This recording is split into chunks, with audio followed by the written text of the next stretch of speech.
최근 토트넘 호스퍼의 수비수 에메르송 로얄이 주장 손흥민의 유쾌하고 친근한 태도로 동료들에게 다가오는 리더십의 박수를 보내며 화제가 되고 있는데요. 로얄은 30일 브라질 매체 포탈 코레이로와의 인터뷰 중 주장 손흥민을 언급했습니다. 로얄은 토트넘에는 각자 다른 성격이 있는 선수들이 모여 있다. 남미 선수들은 시끌벅적한 것을 좋아하지만 영국인들은 조용히 느긋하게 라커룸에서 시간을 보낸다면서 가장 주목해야 할 선수는 바로 손흥민이라고 운을 띄웠습니다.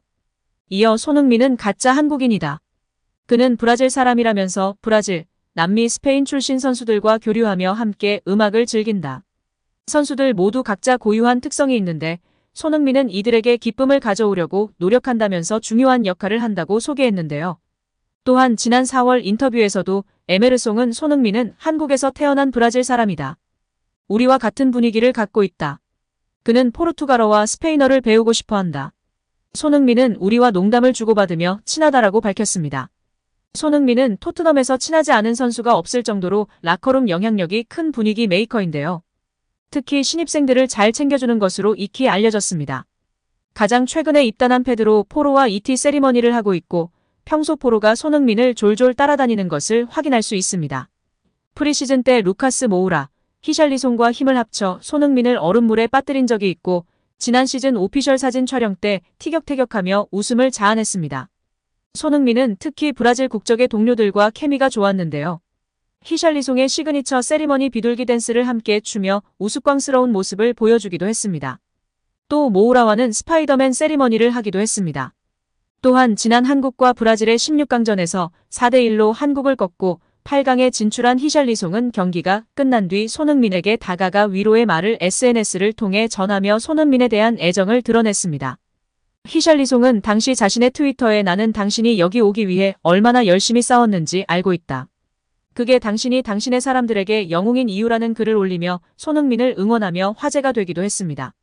또한 지난 5라운드에서 셰필드 유나이티드를 상대로 2대1 역전승을 거둘 때 극적인 동점골을 넣은 히샬리송을 치켜세우며 또 한 번 우정을 과시하기도 했습니다.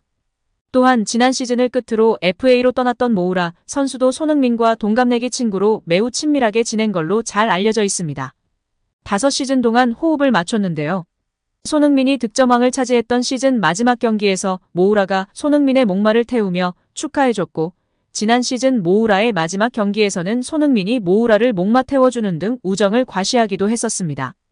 손흥민의 브라질 사람과 같은 흥으로 팀 동료와 선수단을 밝고 쾌활한 분위기 속에서 훈련하고 집중할 수 있도록 돕고 있는 것입니다.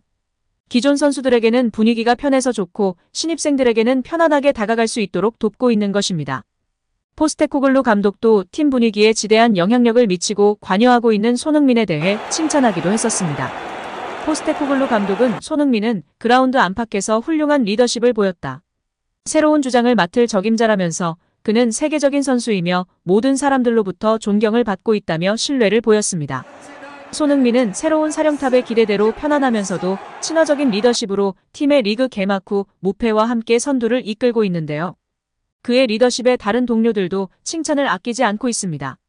올 시즌 토트넘에 입단하자마자 부주장을 맡은 제임스 매디슨 역시 손흥민은 그라운드 안팎에서 훌륭한 리더십을 보이고 있다. 새로운 주장을 맡을 적임자라면서 그는 세계적인 선수이며 모든 사람들로부터 존경을 받고 있다면서 손흥민의 리더십이 팀에 큰 도움이 된다고 말한 바 있습니다. 팀 외부에서도 손흥민의 주장 역할에 주목하고 있는데요. 토트넘의 레전드 출신 게리 메버튼은 최근 손흥민이 주장이 된 것은 정말 훌륭한 결정이다. 경기장에서 동료들과 더 많이 대화를 나누는 것을 볼 수 있다면서 주변 사람들은 손흥민을 존경한다. 이제 그는 선배가 되어 어린 선수들을 이끌고 있다고 찬사를 보내며 팬들의 공감과 지지를 받고 있습니다. 손흥민에 대한 제대로 된 활용법이 필요합니다. 영국 매체 풋볼 런던의 알레스테어 골드 기자는 16일 손흥민과 엔제 포스테코글루 감독이 아스날전을 앞두고 바꿔야 할 5가지를 설명했습니다. 토트넘은 오는 28일 영국 런던의 토트넘 호스퍼 스타디움에서 아스날과 프리미어리그 35라운드 경기를 치릅니다. 원래 토트넘은 20일 맨체스터 시티와 경기가 예정돼 있었지만 맨시티의 잉글랜드 FA컵 4강 일정으로 해당 경기는 연기됐습니다. 이제 토트넘은 아스날전을 준비하기 위한 약 2주의 시간이 있습니다. 지난 13일에 있었던 뉴캐슬전 대패 이후 무너진 분위기를 추슬러야 합니다. 토트넘은 지난 13일 리그 32라운드 경기에서 뉴캐슬 유나이티드에 0대4로 패했습니다. 전반 30분 알렉산드르 이삭에게 선제골을 내줬고 2분 뒤에는 앤서니 고든에게 추가 실점을 허용했습니다. 이어서 후반 6분 이삭이 다시 득점했고 후반 42분에는 파비앙 쉐어가 쐐기골을 터뜨렸습니다. 마치 지난 시즌 뉴캐슬 원정에서 나온 1대6 패배 악몽을 다시 떠올리게 하는 경기였습니다. 이날 손흥민은 아쉬운 경기력을 선보였습니다. 최전방 공격수로 선발 출전했지만 상대 수비진에 고립되며 제대로 된 활약을 펼치지 못했습니다. 앞서 풋볼 런던은 포스테코글루 감독은 뉴캐슬전에서 손흥민에게 아래쪽으로 내려와 볼을 연계해 줄 것을 지시했다라고 보도한 바가 있습니다.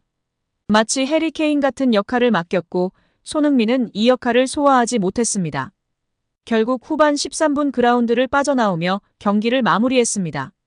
이에 매체는 손흥민의 기용 방식에 대한 문제를 지시했습니다. 풋볼 런던은 토트넘은 손흥민으로부터 더 많은 것을 얻어내야 한다. 손흥민은 왼쪽 측면 공격수로 출전할 때마다 다양한 플레이를 펼친다. 가끔 최전방 공격수로서의 역할을 수행할 수 있지만 오랫동안 최전방에 머무른다면 그는 그의 모든 능력을 발휘할 수 없다라고 설명했습니다. 이어서 손흥민은 뉴캐슬전에서 단 26번의 볼 터치를 기록했다. 단 하나의 골도 없었으며 전진 드리블도 없었다라고 덧붙였습니다. 다음으로 손흥민은 이번 시즌 아스날전에서 18번의 볼 터치를 기록했는데 이 골을 넣었다. 그는 인상적이었고 실패한 볼 터치가 없었다. 포스테코글루 감독은 손흥민을 최전방에 세운다면 다른 선수가 볼을 잡게 해야 한다. 손흥민이 최대로 활약해야 곧 토트넘이 살아난다. 손흥민은 아스날이 두려워하는 선수다라고 언급했습니다. 손흥민은 작년 10월에 있었던 아스날전에 선발 출전했습니다. 그리고 제임스 매디슨의 도움을 받아 까다로운 아스날 원정에서 멀티골을 넣으며 2대2 무승부를 만들었습니다. 이러한 과거 활약을 바탕으로 매체는 포스테코글루 감독이 다른 선수들을 활용해 손흥민의 능력을 최대치로 끌어올려야 한다고 주장하고 있습니다. 히샤를리송에 대한 설명도 있었는데요. 매체는 히샤를리송은 2달 동안 경기에 출전하지 못했다. 그렇기에 히샤를리송의 체력이 관건이다. 하지만 아스날은 뉴캐슬과 달리 수비벽을 두껍게 세우지 않을 것이다. 자연스레 손흥민은 더 많은 공간을 확보해야 한다라고 설명했습니다. 여기에 더해 매체는 토트넘은 에너지를 더 끌어올려야 한다. 이번 시즌 유럽 대항전 출전에 실패해 다른 팀들에 비해 더 적은 경기를 치르고 있다라고 주장했습니다. 또한 볼 소유에 있어 용감해질 필요가 있다. 뉴캐슬전이 끝난 후 매디슨은 더 많은 전진 패스와 전진 드리블을 위한 용기가 필요하다고 언급했다라고 말했습니다. 미드필드의 교통정리도 지적했는데요. 매체는 뉴캐슬전의 중원 조합은 수비를 보호하지도 못했으며 매디슨과 공격에 도움을 주지 못했다. 이부 비수마는 6번 역할에 가장 적합하지만 카드 수집이 너무 많다. 로드리고 벤탄쿠르는 부상을 당하기 전으로 돌아가기 위해 노력 중이며 파페사르는 때때로 경험 부족을 보여준다. 올리버 스킵은 잊혀졌으며 호이비에르는 팀의 미래가 아니다. 지오바니 로 셀소도 마찬가지다라고 설명했습니다.